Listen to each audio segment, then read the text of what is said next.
El Santo del Día. San Gabriel de la Dolorosa, copatrón de la juventud católica italiana. 27 de febrero. A los 4 años quedó huérfano de madre. El papá, que era un excelente católico, se preocupó por darle una educación esmerada, mediante la cual logró ir dominando su carácter fuerte, que era muy propenso a estallar en arranques de ira y de mal genio. Tuvo la suerte de educarse con dos comunidades de excelentes educadores, los hermanos cristianos y los padres jesuitas, y las enseñanzas recibidas en el colegio le ayudaron mucho para resistir los ataques de sus pasiones y de la mundanalidad. El joven era sumamente esmerado en vestirse a la última moda, y sus facciones elegantes y su fino trato, a la vez que su rebosante alegría y la gran agilidad para bailar, lo hacían el preferido de las muchachas en las fiestas.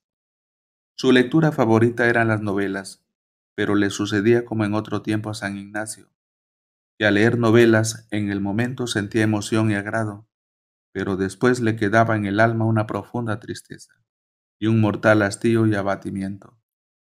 Sus amigos lo llamaban el enamoradizo, pero los amores mundanos eran como un puñal forrado con miel, dulces por fuera y dolorosos en el alma. En una de las 40 cartas que de él se conservan, le escribe a un antiguo amigo cuando ya se ha enterado, cuando ya se ha entrado de religioso: mi buen colega, si quieres mantener tu alma libre de pecado y sin la esclavitud de las pasiones y de las malas costumbres, tienes que huir siempre de la lectura de novelas y del asistir a teatros donde se dan representaciones mundanas. Mucho cuidado con las reuniones donde hay licor y con las fiestas donde hay sensualidad, y huye siempre de toda lectura que pueda hacer daño a tu alma. Yo creo que si yo hubiera permanecido en el mundo no habría conseguido la salvación de mi alma. Dirás que me divertí bastante, pues de todo ello no me queda sino amargura, remordimiento y temor y hastío. Perdóname si te di algún mal ejemplo, y pídele a Dios que me perdone también a mí. Al terminar su bachillerato y cuando ya iba a empezar sus estudios universitarios, Dios lo llamó a la conversión por medio de una grave enfermedad. Lleno de susto, prometió que si se curaba de aquel mal, se iría de religioso, pero apenas estuvo bien de salud, olvidó su promesa y siguió gozando del mundo. Un año después se enferma mucho más gravemente, una laringitis que trata de ahogarlo y que casi lo lleva al sepulcro.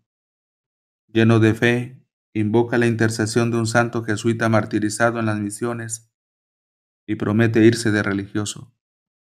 Y al colocarse una reliquia de aquel mártir sobre su pecho, se queda dormido y cuando despierta está curado milagrosamente. Pero apenas se repone de su enfermedad, empieza otra vez el atractivo de las fiestas y de los enamoramientos y olvida su promesa.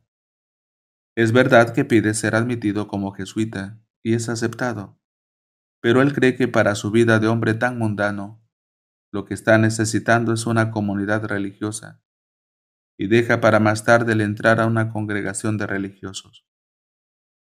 Estalla la peste del cólera en Italia. Miles y miles de personas van muriendo día por día, y el día menos pensado, muere la hermana que él más quiere. Considera que esto es un llamado muy serio de Dios para que se vaya de religioso. Habla con su padre, pero a este le parece que un joven tan amigo de las fiestas mundanas se va a aburrir demasiado en un convento, y que la vocación no le va a durar quizá ni siquiera unos meses. Pero un día asiste a una procesión con la imagen de la Virgen Santísima. Nuestro joven siempre le ha tenido una gran devoción a la Madre de Dios, y probablemente esta devoción fue la que logró librarlo de las trampas del mundo, y en plena procesión levanta sus ojos hacia la imagen de la Virgen, y ve que ella lo mira fijamente con una mirada que jamás había sentido en su vida. Ante esto ya no puede resistir más, se va donde su padre a rogarle que lo deje irse de religioso.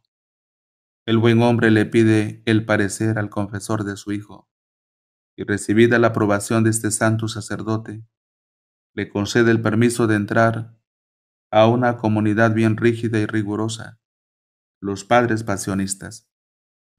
Al entrar de religioso, se cambia el nombre y en adelante se llamará Gabriel de la Dolorosa. Gabriel, que significa el que lleva mensajes de Dios, y de la Dolorosa, porque su devoción mariana más querida consiste en recordar los 7 dolores o penas que sufrió la Virgen María. Desde entonces será un hombre totalmente transformado. Gabriel había gozado siempre de muchas comodidades en la vida y le había dado gusto a sus sentidos, y ahora entra a una comunidad donde se ayuna y donde la alimentación es tosca y nada variada. Los primeros meses sufre un verdadero martirio con este cambio tan brusco, pero nadie le oye jamás una queja, ni lo ve triste o disgustado. Gabriel lo que hacía lo hacía con toda el alma. Del mundo se había dedicado con todas sus fuerzas a las fiestas mundanas, pero ahora entrado de religioso, se dedicó con todas las fuerzas de su personalidad a cumplir exactamente los reglamentos de su comunidad. Los religiosos se quedaban admirados de su gran amabilidad, de la exactitud total con la que cumplía todo lo que se le mandaba y del fervor impresionante con el que cumplía sus prácticas de piedad. Su vida religiosa fue breve, apenas unos 6 años, pero en él se cumple todo lo que dice el libro de la sabiduría. Terminó sus días en breve tiempo, pero ganó tanto premio como si hubiera vivido muchos años. Su naturaleza protestaba porque la vida religiosa era austera y rígida, pero nadie se daba cuenta en lo exterior de las repugnancias casi invencibles que su cuerpo sentía ante las austeridades y penitencias. Su director espiritual sí lo sabía muy bien. Al empezar los estudios en el seminario mayor para prepararse al sacerdocio, leyó unas palabras que le sirvieron como de lema para todos sus estudios y fueron escritas por un sabio de su comunidad, San Vicente María Strambi. Son las siguientes: los que se preparan para ser predicadores o catequistas, piensen que mientras estudian, que una inmensa cantidad de pobres pecadores les suplica diciendo: por favor, prepárense bien, para que logren llevarnos a nosotros a la eterna salvación.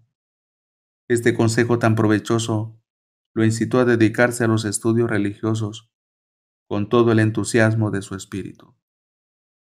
Cuando ya Gabriel estaba bastante cerca de llegar al sacerdocio, le llega la terrible enfermedad de la tuberculosis. Tiene que recluirse en la enfermería y allí acepta con toda alegría y gran paciencia lo que Dios ha permitido que le suceda, de vómito de sangre en vómito de sangre, de ahogo en ahogo. Vive todo un año repitiendo de vez en cuando lo que Jesús decía en el huerto de los olivos: Padre, si es posible, que pase de mí este cáliz de amargura, que se cumpla en mí tu santa voluntad. La comunidad de los pasionistas tiene como principal devoción el meditar en la santísima pasión de Jesús, y al pensar y repensar en lo que Cristo sufrió en la agonía del huerto, y en la flagelación y coronación de espinas, y en la subida al Calvario con la cruz a cuestas, y en las horas de mortal agonía que el Señor padeció en la cruz, sentía Gabriel tan grande aprecio por los sufrimientos que nos vuelven muy semejantes a Jesús sufriente, que lo soportaba todo con un valor y una tranquilidad impresionantes. Pero había otra gran ayuda que lo llenaba de valor y esperanza, y era su fervorosa devoción a la Madre de Dios. Su libro mariano preferido era Las Glorias de María, escrito por San Alfonso, un libro que consuela mucho a los pecadores y débiles, y que aunque lo leamos 10 veces, todas las veces nos parece nuevo e impresionante. La devoción a la Santísima Virgen llevó a Gabriel a grados altísimos de santidad. A un religioso le aconsejaba: no hay que fijar la mirada en rostros hermosos, porque esto enciende mucho las pasiones. A otro le decía, lo que más me ayuda a vivir con el alma en paz es pensar en la presencia de Dios, el recordar que los ojos de Dios siempre me están mirando y sus oídos me están oyendo a toda hora, y que el Señor pagará todo lo que se hace por él, aunque sea regalar a otro un vaso de agua. Y el 27 de febrero de 1862, después de recibir los santos sacramentos y de haber pedido perdón a todos por cualquier mal ejemplo que les hubiera podido dar, cruzó sus manos sobre el pecho y quedó como si estuviera plácidamente dormido. Su alma había volado a la eternidad, a recibir de Dios el premio de sus buenas obras y de sus sacrificios. Apenas iba a cumplir los 25 años. Poco después, empezaron a conseguirse milagros por su intercesión, y en 1926 el sumo pontífice lo declaró santo y lo nombró patrono de los jóvenes laicos que se dedican al apostolado.